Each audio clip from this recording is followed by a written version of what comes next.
There's a feeling you get here in Africa that you can't find anywhere else in the world. It's often described by the great explorers as a sense of coming home, but for me, it's much more a feeling of being close to one's roots. The art of bushcraft is all about being close to nature, relying on our understanding and knowledge of the natural world that surrounds us. While I'm here, I'm going to meet two tribes who've managed to pass down this knowledge through the generations, and for who this still remains a strong and active part of their lives, despite the effects of modernisation.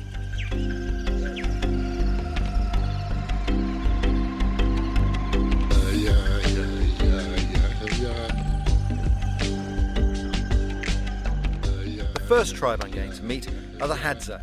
They're amongst the last hunter-gatherers on Earth, and bushcraft is central to the very way they live. I filmed with them 8 years ago, so I'm really looking forward to seeing them again.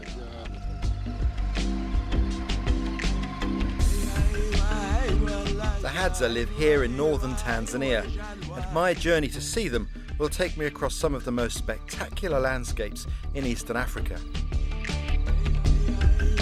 They're a nomadic tribe who gather wild plants and hunt with the bow in the forested shores of Lake Eyasi.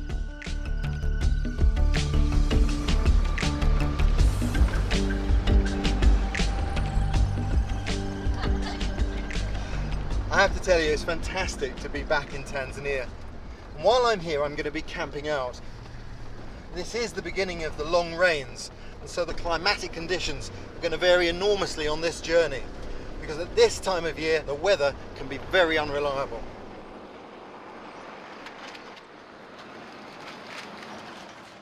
The first leg of my journey takes me from Arusha, the capital of northern Tanzania, west to Karatu.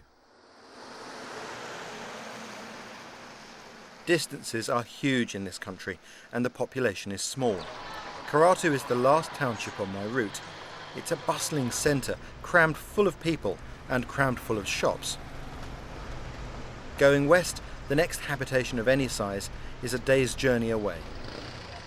It's amazing just how much Karatu has changed since I was last here. It's only taken me a couple of hours to get here because of the new road that's being completed in the centre of town here now. The last time it was an all-day journey on slidey, muddy roads. Now in a town like this you can buy just about anything. I've got to get some repairs done, I've got to get something made, and I've got to buy some fresh food. I feel it's a bit like the last petrol station before the motorway, a final chance to stock up before a journey. I wanted to get a griddle made up to my own plans, and my guide Cambona knew just the place. How are you? Yeah, nice to meet you. Yeah, okay, it's Mr. Lena here. I'd already drawn this diagram which would help. One of the things I really like about Africa is that you can get anything made very easily. What you have here? Similar to Yeah, square pipe. Yeah, be good. Yeah. Brilliant. Yeah. Thank you. I'll see you later on. Okay, Brilliant. welcome. All the best. Okay, thanks Nice so to much. meet you. Okay, thanks. I'll tell you what I really need to get with all this rain that we're going to have. I think we need to get some libation for the crew, keep them happy. What about that knockout whiskey? Knockout. Knockout whiskey. Yeah. Spirit of Africa. Spirit of Africa. Feel the taste and see the difference. I've never seen that. That's a stranger's miniature. Look at that, a sachet of whiskey. Knockout. Muhammad Ali on there. I think that's it.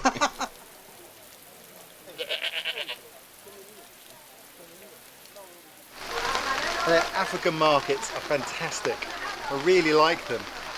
Many years ago I learned from people in Zaire, as it was then, that they say that tourists are often afraid to come into an African market, so they stay around the outside. But when you actually go into the market, you're absolutely safe because the shopkeepers value your business and they keep an eye out for you. It's amazing what you find. These are charcoal braziers. Amazing. Just knocked together from old oil tins, I think. Just about everything here gets recycled. We could really learn a few lessons.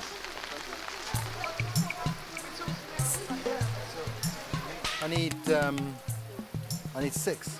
6? Yeah. Okay, yeah, that's good. Thank you. Asante sana. I wonder if you can help. sole is coming unglued. Can you fix that? Yes. That would be brilliant. Thank you. That's the 1,000. Yep, no worries. Here. Yep, marvellous. Well, that's a fine looking griddle. Thank you. Yeah, I try to finish first. Oh, yes. First. That's brilliant. Is that for sale as well? For here? Yes. You like this one? Yeah. Thank you. Karibu sana. Karibu.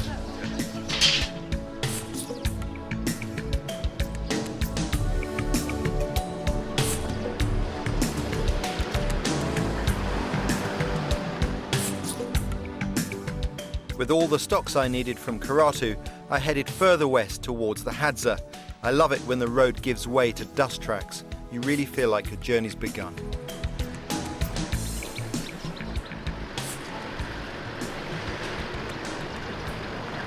This part of Africa is a bit of a backwater. It's off of the tourist routes, and I'm really excited because I'm hoping to catch up with some people I worked with about 8 years ago called the Hadza.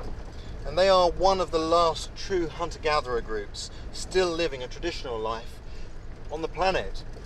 And I'm aware that as I look out at this landscape, I barely understand or know anything about these trees. But to Hadza, this is their home, and they know each of these trees intimately and all about this landscape. That's what's exciting.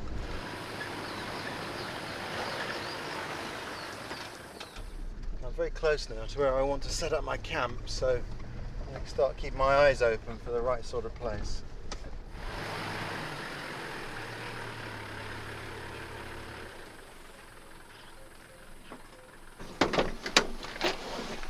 This looks great. What I'm going to do is I'm going to set up a fly camp. When I travel in this sort of climate, I really like to travel light as possible, very simple. I'm just going to put up a big tarp here and have my whole world underneath it.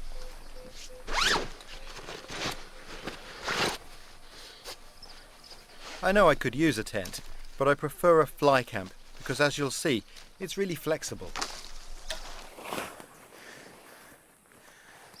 You can, of course, use really lightweight tarpaulins, but for a camp like this, I actually like good old-fashioned canvas.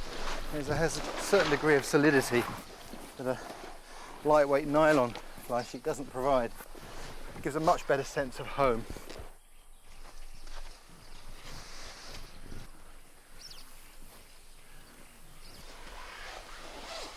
The crew prefer the comfort of tents, and some local lads offer to help with the luxurious shower.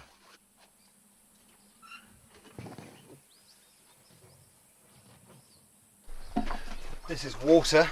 I'll put this in the shade here, but there's a stream just here, and I'll also collect water from that. As long as I boil it, it'll be fine. There are just a couple of other essential items for this sort of camping. One is a shovel. This is a really good one. It's got a solid metal handle all the way up. It's good for the African soil, which is very hard. I can use that to move embers from my fire for cooking, and use it to dig my latrine. Also, if a hyena comes too close in the night, you can always give him a belt on the head with it. And my bedroll and a mosquito net. Next to fire. I never feel at home until the campfire's burning. We're in the rainy season, so things are a little more damp than they may appear. And bark like this makes very good tinder. What I have to do is soften it up, twist it, roll it between your hands like this, and then manipulate it like that. It starts to become fibrous, and that will catch fire really easily and readily. You can see it's starting to get nice and fibrous now. That'll catch light really easy.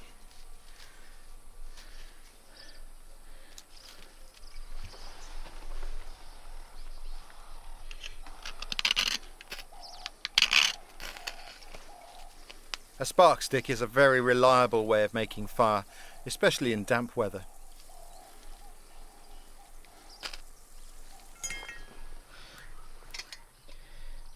In minutes my brew was ready.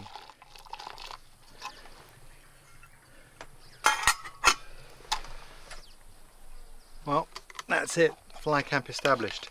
Very easy, very simple, and there's a really nice atmosphere in a fly camp. You get the shade from the sun, which is nice, but you also get a nice cooling breeze running through the side of the tarp, and wherever you look you can see out. And this of course is the way the old pioneers who came to Africa to explore it for the first time, this is how they travelled. Had to be simple. Fantastic.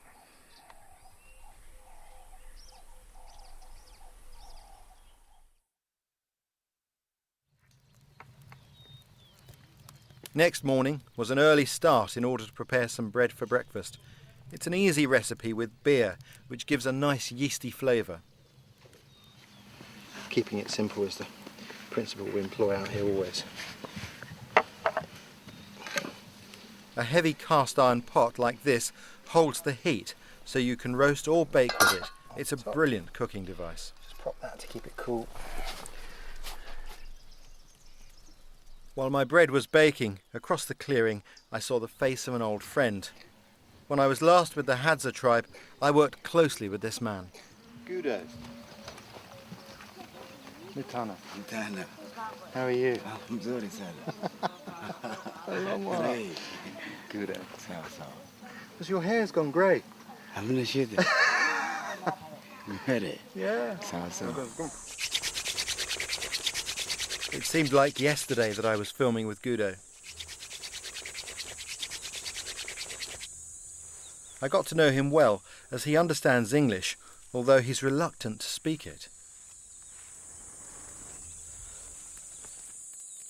Been a long while. Come and have a seat. I haven't seen Gudo since 1997. It's fantastic to see him.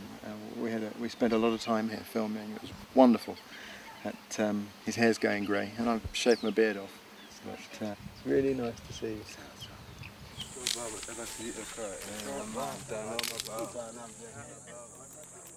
Bushcraft gives me a special connection with the Hadza, and I'd always wanted to return.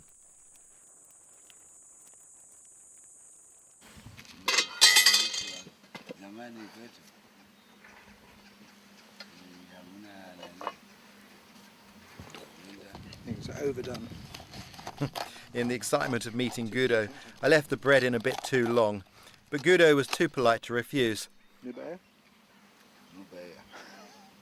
And Andy, the sound man, didn't seem to notice. This is the bow this is an English bow. I had this bow made up specially by a top craftsman in England. When I was last here, the Hadza wanted to know more about English bows, and I thought the best way to show them was to take them one. I hoped Gudo would accept it as a gift. What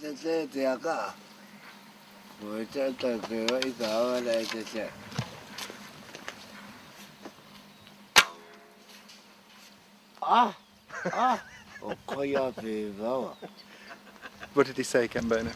All the wild animals do. They will know me. Gudo also told Cambona that it shot like a gun and insisted on chanting to the bow. Do you think we can find the arrow? It was great to see Gudo again, and the Hadza village was only just through the woods. This walk through the bushes to get there was like stepping back in time.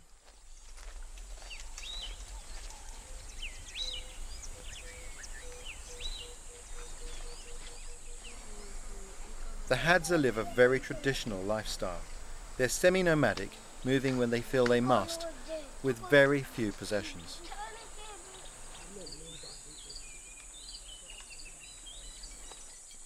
I thought toys from our world are always of interest to the children.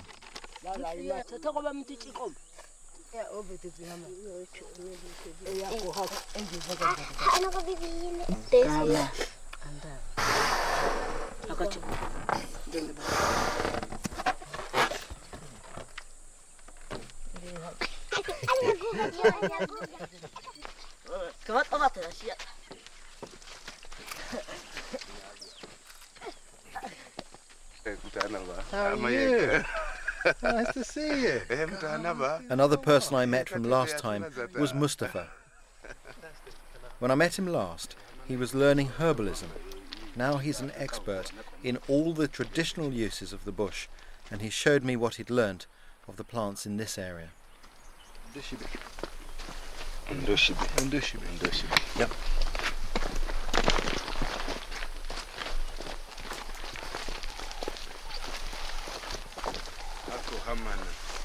Hako hamana mugurumbi yako.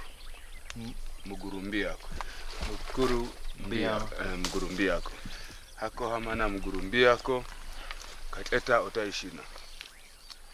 It's the medicine we use. We take the leaves and chew it a little and then spit it out. It is to treat the ear. The moisture treats infection in the ears. Nuba air. Massy? Nice.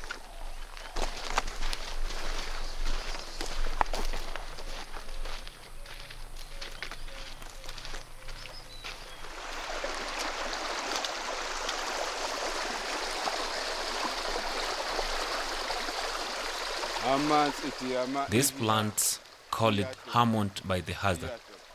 This is the medicine that you take if you have bitten by a poison snake. It makes you vomit and have diarrhea.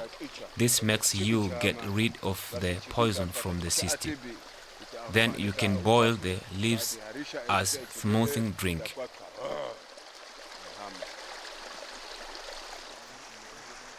Mustafa told me he'd been bitten by two of Africa's most poisonous snakes, the black and the green mamba.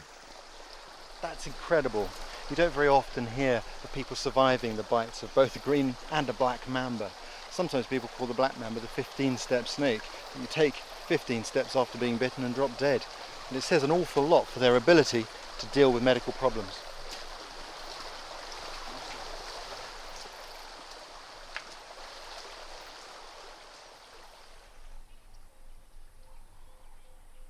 Back at camp, it was time to do some laundry. It's really important when you're out here in the wilds to keep your clothing and yourself as clean as you can. Probably one of the most important and often forgotten items of equipment is a small nail brush that really helps to keep things clean and tidy.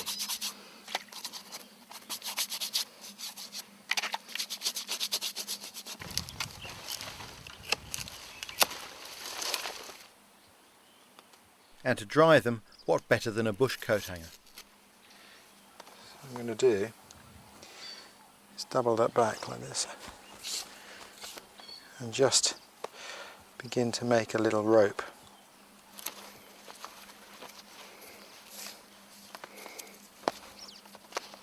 And that should do. It's plenty long enough now. Just clean the stick up of any sharp bits. I don't want to make holes in any washing I do. Particularly at the end of this stick, round it off nicely.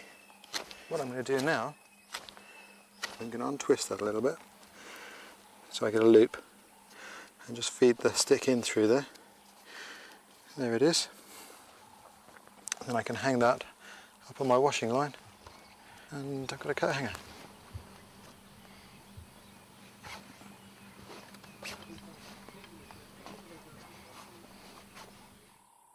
What hardly anybody knows about this country is that it was the scene of a forgotten and hard-fought guerrilla campaign during the First World War.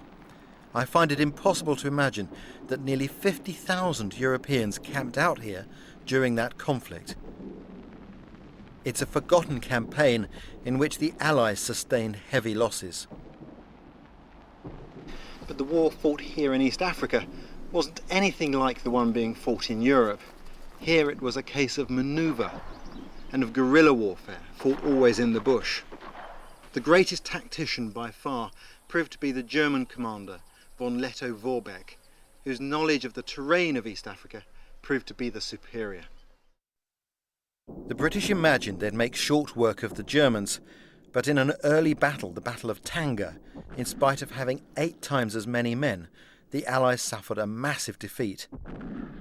Lettow-Vorbeck's secret weapon were his askari, native troops collected together from local tribes who had had an intimate knowledge of the terrain and understood the rigours of survival.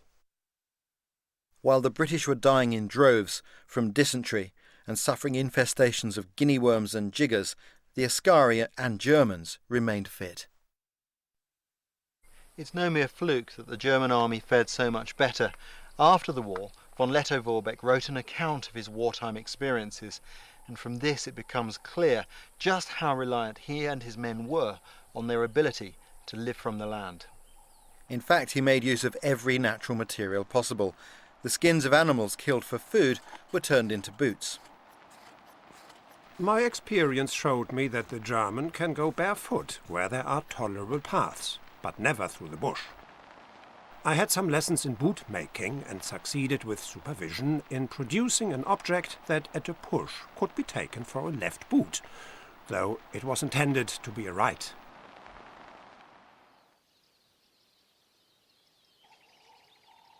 The Allies simply weren't used to living out in the woods and found it difficult enough to survive, let alone provide an effective fighting force.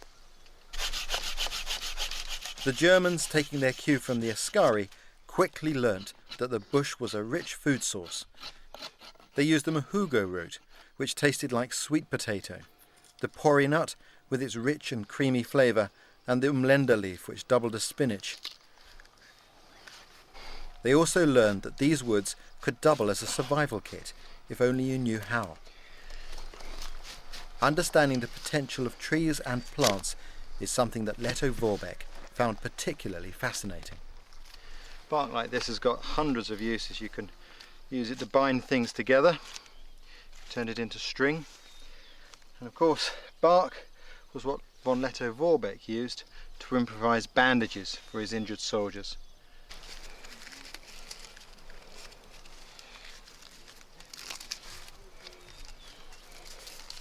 Stringy bark became an essential part of Lettow-Vorbeck's first aid kit.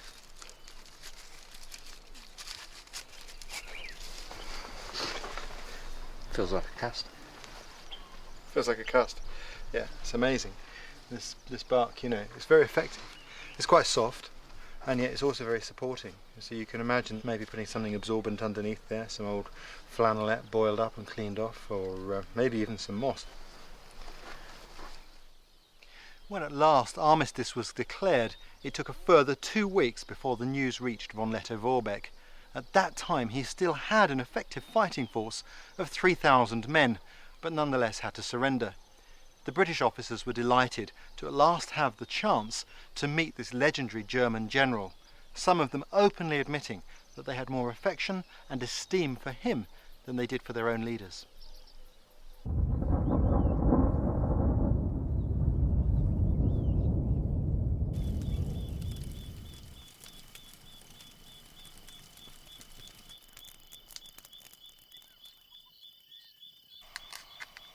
That evening, using my new griddle, I planned a treat for the crew.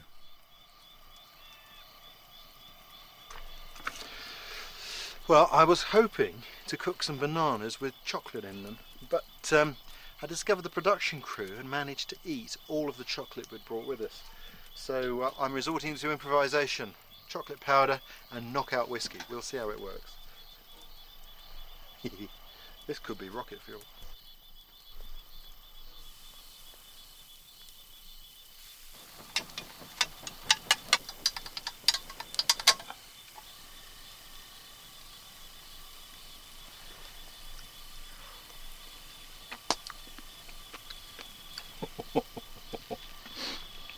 Oh, you'll only have to guess. You can only guess what these taste like. Take it from me, the secret ingredient is Tanzanian knockout whiskey, the one with Muhammad Ali on the front.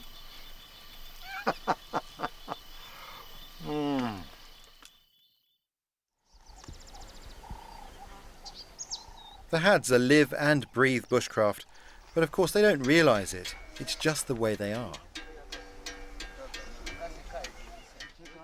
Understandably, for hunters, bows and arrows are central to their existence. Making them is an important everyday task, All the ingredients come from the bush. The glue is made by chewing a variety of different plant materials.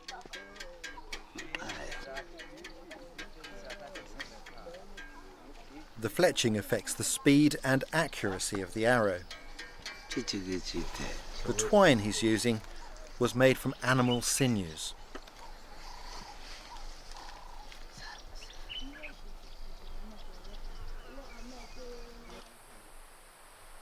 The Hadza are real people of the bow. Even when they're not hunting, they love to shoot. This scene reminded me of paintings from medieval England. It resonates with our own bushcraft heritage. He's a very good shot.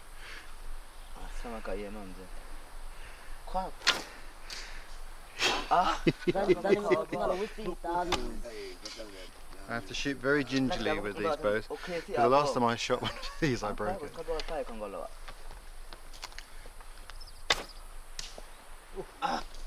I mean, these are strong bows. They're not light bows at all, but they're very stiff in action. The wood is very stiff, and it isn't quite the same oomph from the bow. You can hear that. String's not quite as tight, but they do the job quite clearly.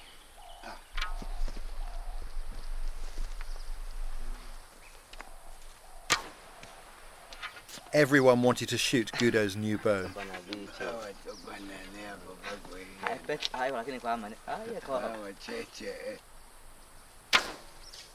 One of the things that's really special about bushcraft is it is its own language. To come here with a bow from my country and put it in the hands of a Hadza gives them the same joy that I've had shooting their bows and their arrows. Some things just transcend language and international boundaries.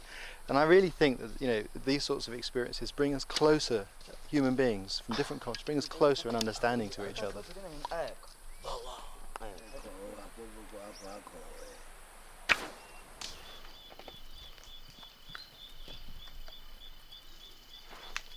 At nightfall, it was time once again to rig up my sleeping arrangements.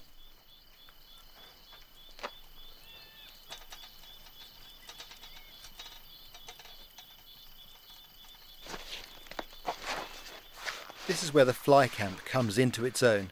A couple of changes and my living room was instantly transformed into my bedroom.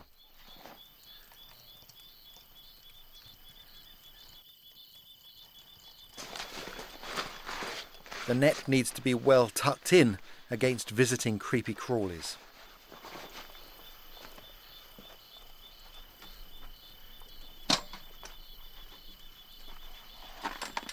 I really like the simplicity of this style of camping. Just one roof, everything else just moves around and you rearrange it for whatever you're doing. Sleeping out like this is wonderful. You don't wake up with that shut out feeling. I think that's a very big part of being in Africa. You might have to be careful there. In game parks, people wouldn't smile upon you trying to camp out this way when there's such a heavy population of wild animals. But of course the fire is part of the safety here. And in this area, at this time, there shouldn't be any problems at all. And I'm looking forward to a comfortable night.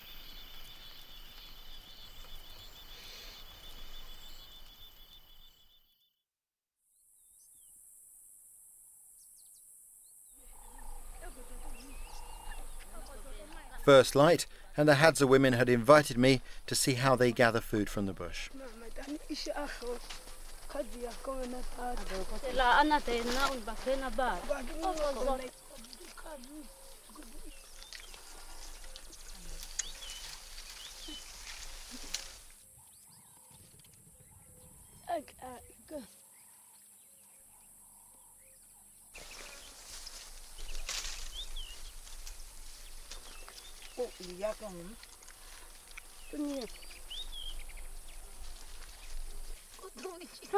And these are what you'd call professional fruit pickers, climbing right to the top of the bush not to miss a shot.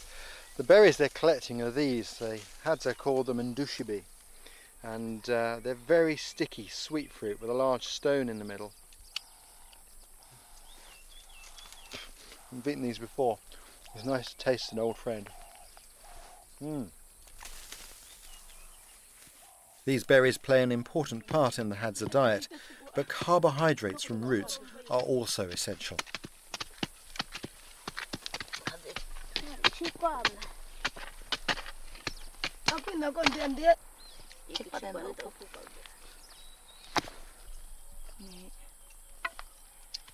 This is the plant the Hadza have been digging up. It's called sumako, and you can see it there at the end of this narrow vine, like treasure, absolutely packed full of carbohydrate, which means energy and happiness.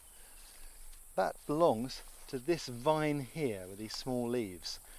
Now the secret to get this food is not really in the digging, it's in the spotting of the plant. To find this, you don't just need sharp eyes to pick these leaves out from amongst all the rest. You've also got to be able to recognise the habitat and know the right time of year to dig it up. That's something that the Hadza understand probably better than anyone. To the casual observer, it's really difficult to spot the different habitats in this landscape. The Hadza have uses for many plants, but they have one tree which is very special, the baobab. What a fantastic sight.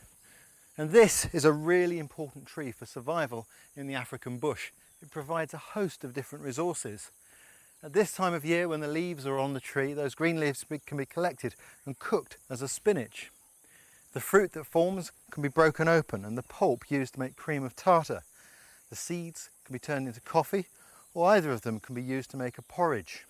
And if you're thirsty, you can cut into the bark, cut out little sections of the inner bark and suck them to get the moisture from them. You often find pegs like this going up the sides of the trees, usually to bees' nests that have been raided for honey. But in this case, it's going up to a hollow in the tree where water used to collect, and that was once a Hadza well. This one is even hollow, and if it was raining, I could climb in here for shelter.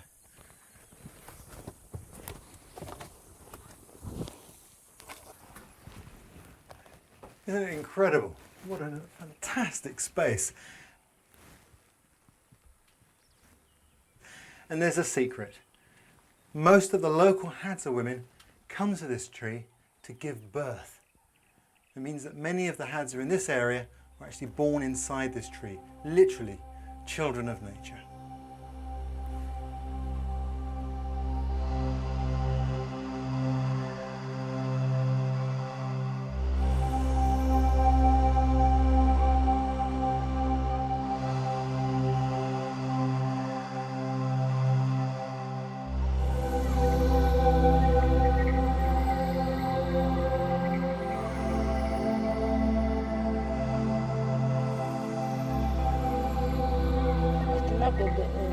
I have 9 children, 8 girls and 1 boy, and I gave birth to all of them inside the baobab tree. I stay in the tree for a month each time until the baby umbilical cord came away and the skin went darker.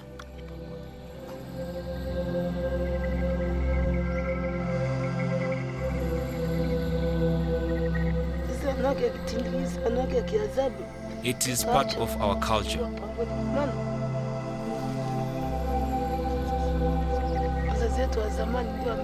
I and my ancestor have given birth in the baobab tree.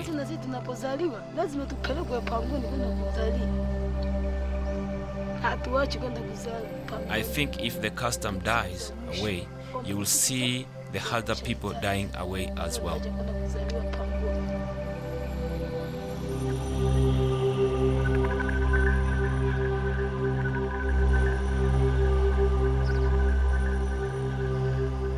It was wonderful to see the Hadza still thriving, but how long their world will stay the same is hard to tell. The Hadza still live quite isolated lives, but there are other tribes who share this territory. The best known to the outside world are the Maasai, and they live on the hills nearby. I had the opportunity to visit the Maasai, and I was interested to see the differences between them and the Hadza. Although it's a stone's throw from the village, nothing's simple in Africa, and the journey takes half a day on winding tracks.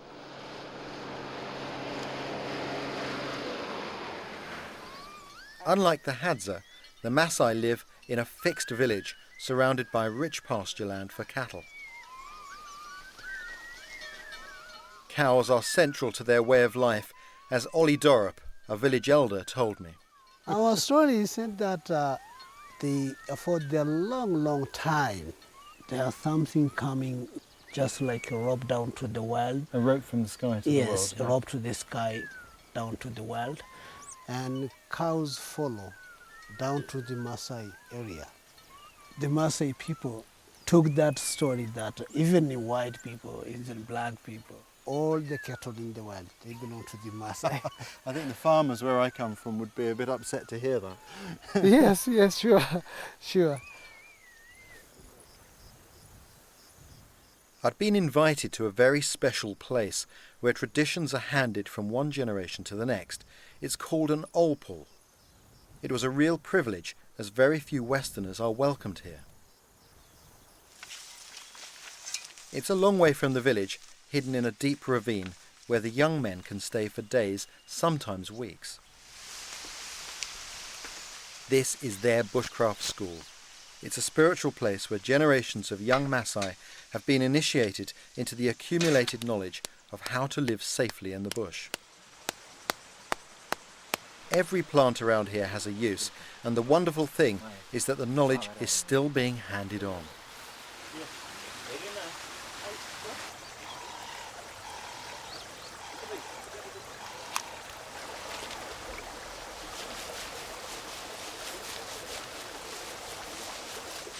The goat plays an essential part. It's providing the meal which will sustain them during their stay. The quiet and dignified manner in which the goat was smothered made a deep impression on me.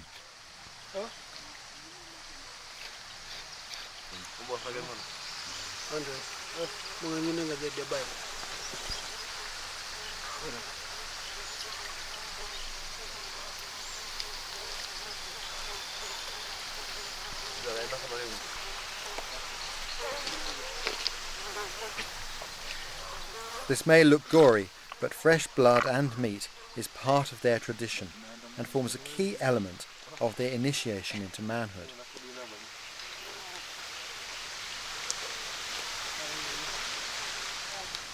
What I was seeing is very special, so I took notes in case I forgot any detail.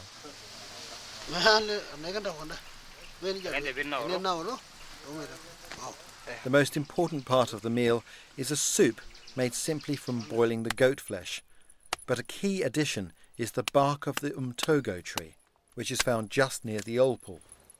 They believe adding this will reduce the risk of infection from the meat. I find it fascinating the different uses that tribal people have for the plants that surround them, particularly the medicinal uses. And the Maasai are using it here as an antibacterial. In South Africa, this same tree has been tested and found to have antibacterial and anti-inflammatory properties. If we don't record this knowledge and pay proper regard to it before the modern world swamps cultures like this, we may lose a pharmacy that's waiting there to help us.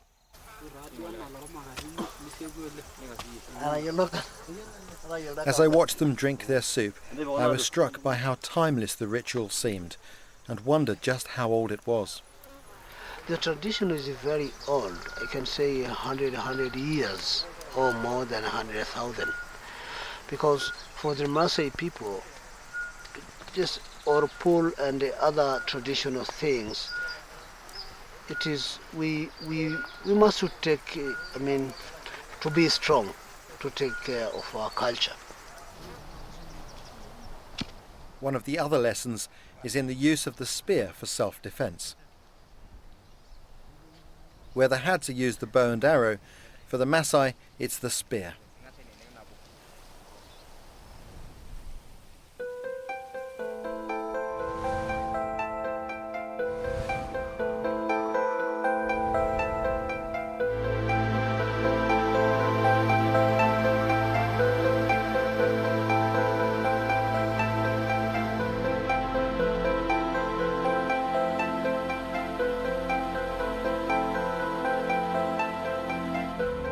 years ago, the young men, or warriors as the Maasai called them, had to display their skill with the spear at an elaborate initiation ceremony which involved hunting and killing a lion.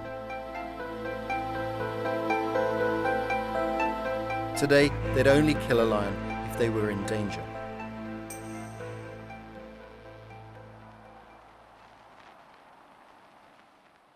An Englishman who would have seen the Maasai fighting lions was Harry Johnston. A pioneer, Johnston fell in love with and wrote about what was then called British Central Africa. He spent his life travelling, meeting tribes, and importantly, making the earliest recordings of their voices and their songs. Because he was in this part of Africa, I'd play this to you and see whether you can make any of it out. You ready? I'm ready. Okay. Thank you. I brought one with me on mini disc.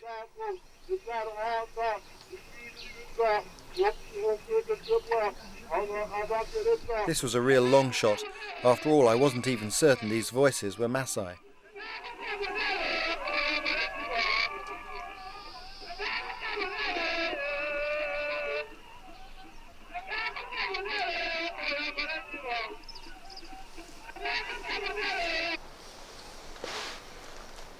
Could you recognize any of that? They say that that means that the white spear straight. White spear straight, white spear. And when they do that, they must show the spear like this. I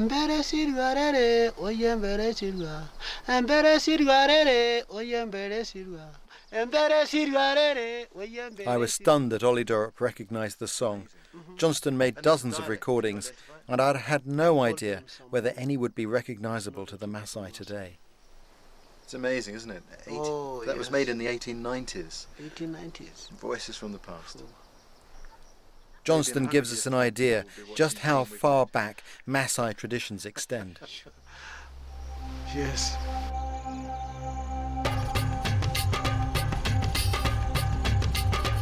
I left pleased to see just how important bushcraft still is in their lives, but I was looking forward to getting back to the Hadza.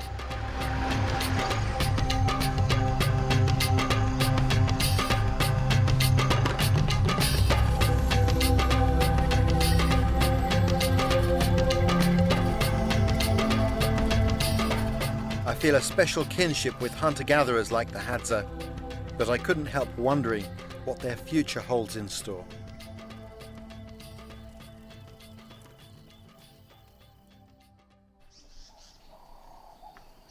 I was really looking forward to this day. I was going tracking, which is one of my favourite bushcraft skills.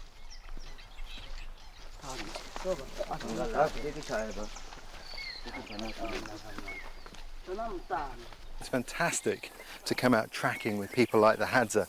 Their lives absolutely depend upon this skill. It's also one of the most enjoyable aspects of bushcraft because it really challenges your senses, makes you look at the landscape in a different way. But when you're tracking, you're not following nice clear footprints. It's not that easy. What you're actually following are tiny little hints and traces. What you do is you pick up the trail. You find some sign you can identify, and then you gain a sense of the direction of the trail. At that point, you have to stand back and look at the landscape as a whole and try to figure out where the animal is most likely to have gone. Then you go over to those openings and you search again to pick up the sign that connects with yours. In that way, you can jump distances and leapfrog forwards. It's much quicker than following each track slavishly. If you didn't have an understanding of what's going on, you might think we were just wandering around aimlessly, but we're not. All the time they're keeping their face into the wind so that their scent is not passing forwards.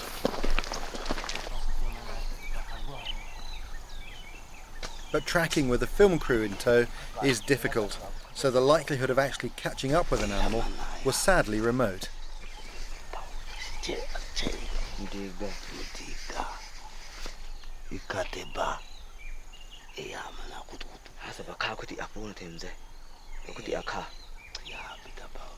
What happened is that they spotted some movement way down the bottom, and then as it went down, you could hear an alarm call come up from the birds in the forest there. So they think it's a carnivore, but they're not really sure. Their life is a very dangerous one. I'm glad I have a bow in my hand. I think it just does two things. Animals see the silhouette of it. They know it means that you're dangerous and more likely to leave you alone. And of course, ultimately, it can provide some protection. It's rained on this track, so it's difficult to see. It's the track of a leopard. Tracking here is really quite difficult. The ground is very hard, and what we're not going to get is really clear, simple footprints. What we see here, though, is various disturbances. Firstly, the track is depressed into the ground, and you can see it's quite a heavy animal because this ground is quite firm. There's this piece of grass. You see how that's been bent into the track? That can help us to age this track. Now, I think that this track was made probably this morning or during the night. It's difficult to say. It's within the last maybe 6 hours, but I could be wrong. I'm not good here in this terrain because this isn't my natural tracking ground. It's not somewhere I know. I've got to learn the sign here. But what we'll do now is put that to the test, a bit like bargain hunt, and ask Guido, how old do you think this track is, Guido? Mana, baby. 2 hours. 2 hours old, so not too bad. If the had's a hunter leopard, they'll eat it, so it's on the menu, definitely. But it's a great threat to them, and many of the Hadza men carry scars from leopards. That's the Hadza word for leopard. Janjaya. We hadn't seen a leopard, but Guido has had plenty of encounters in his life before. You were hunting one day, right? Mimi niliwinda. Nikampiga chui. Sema na wewe. I went out hunting and came across a leopard. I shot it with my bow and arrow, but the poison wasn't strong enough.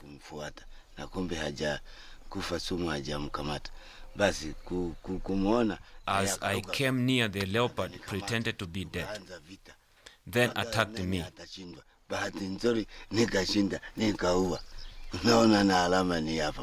I fought the leopard for 30 minutes, and at least I managed to kill him.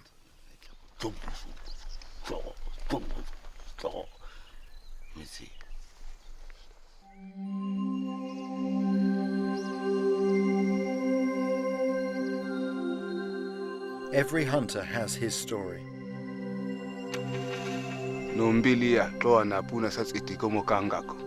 When I was a little boy, I was able to kill birds. Once I also killed a velvet monkey and took it back to the camp. The women were impressed. My father took me out when I was a little and told me, "Okay, I am off back to the camp and you have to come alone. If you come across dangerous animals, you must kill them."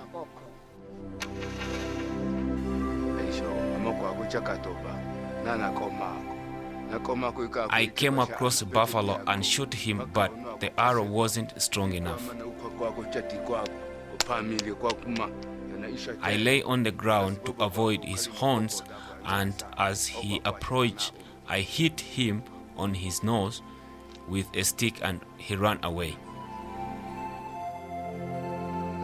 We can survive here as God has given us the bow and arrow. This is how we are meant to live.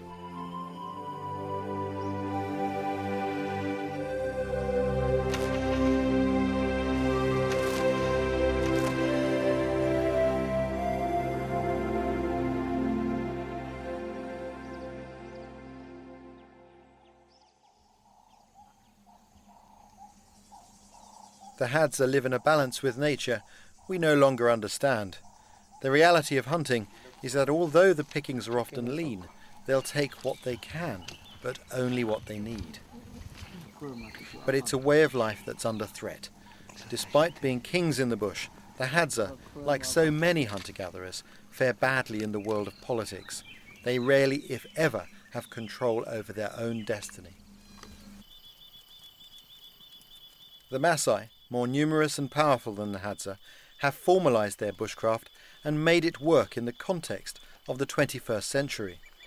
The Hadza's way of life and their total dependence on bushcraft seems more fragile and could so easily disappear.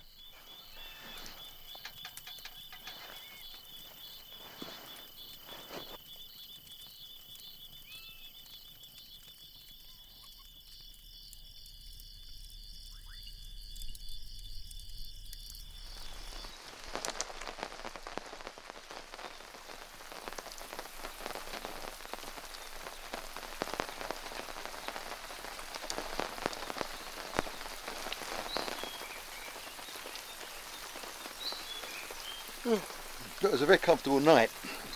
One of the things about sleeping under a tarp is you wake up early, but this morning I was woken especially early as at about 4 o'clock this morning the heavens opened, it being the rainy season, and my Hadza friends here came to join me, lit the fire, so we got up and had a cup of cocoa together. I think that's probably the first cup of hot chocolate they've ever had.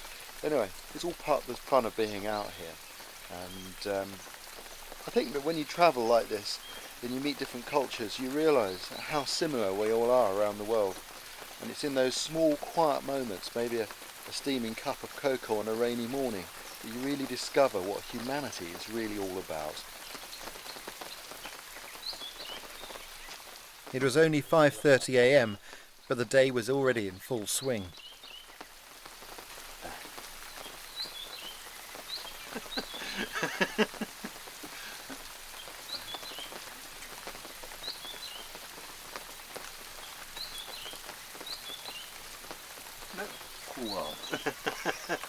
I think he said something like smooth as a baby's bottom. I have to say, shaving is like a ritual. It's just superb. To have a shave is like to have a whole bath sometimes.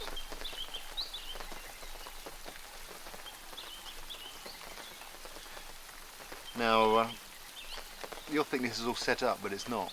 What you see around you is exactly as life is here. Plungio. Plungio. Come on, give us some music. This is like turning the radio on in the morning. Okay. Now, walking embodiment of Radio 1. Come on, give us some music. Who needs the trappings of modern life when you've got all of this around you?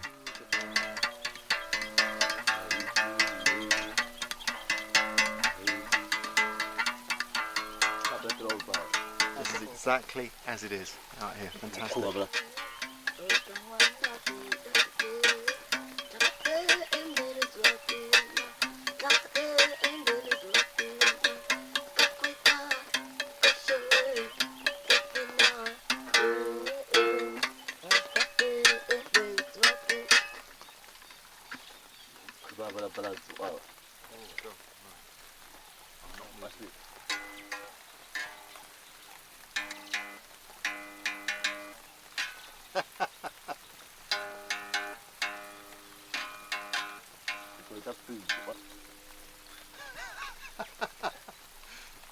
Grand finale.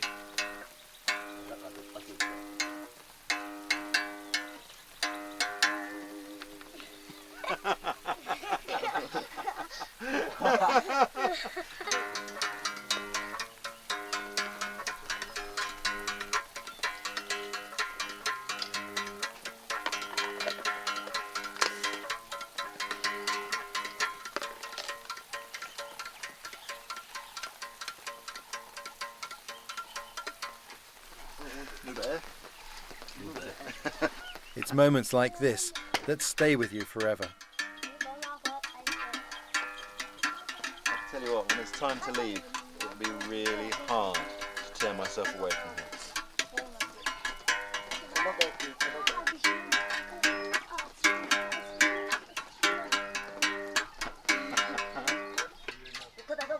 6 o'clock in the morning and things are turning into a party.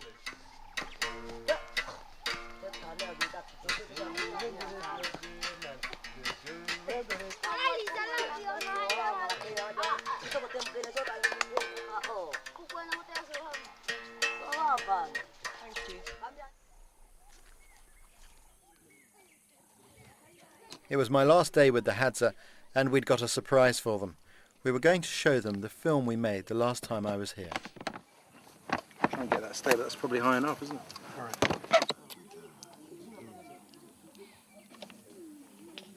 Watching, can't we? This is great, being able to come back and show them the film we made the last time. It's going to be interesting to see their response. Totally. Yeah, who was the crew on that one? Might move back a bit if it's in the way.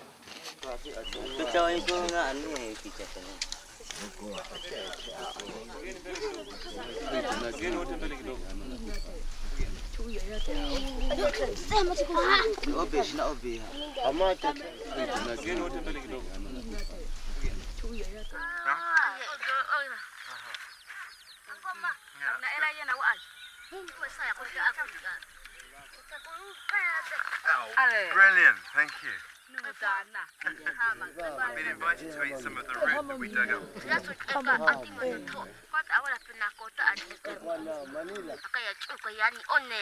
the fibres out. No? No? And that tastes like... The Hadza don't have family albums full of photos, so these images of themselves from the past were a real surprise.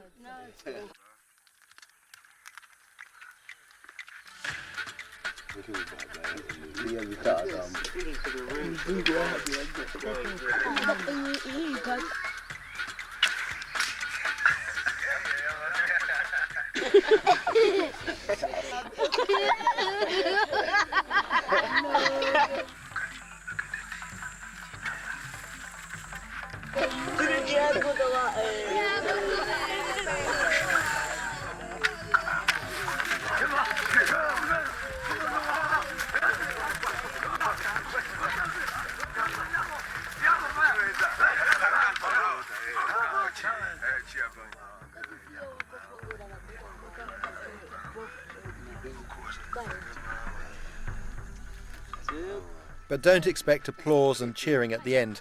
The Hadza have their own way of showing their appreciation.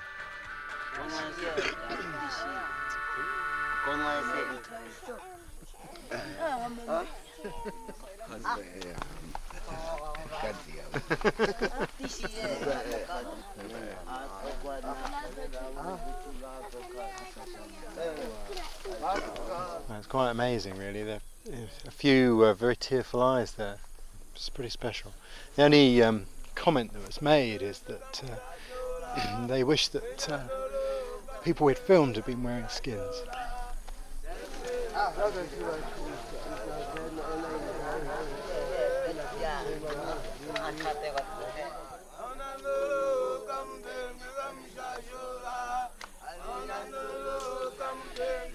It's very difficult to express, but you know,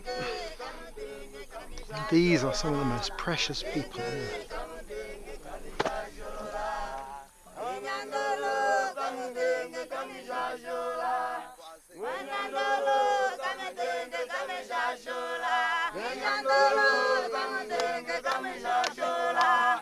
Yeah.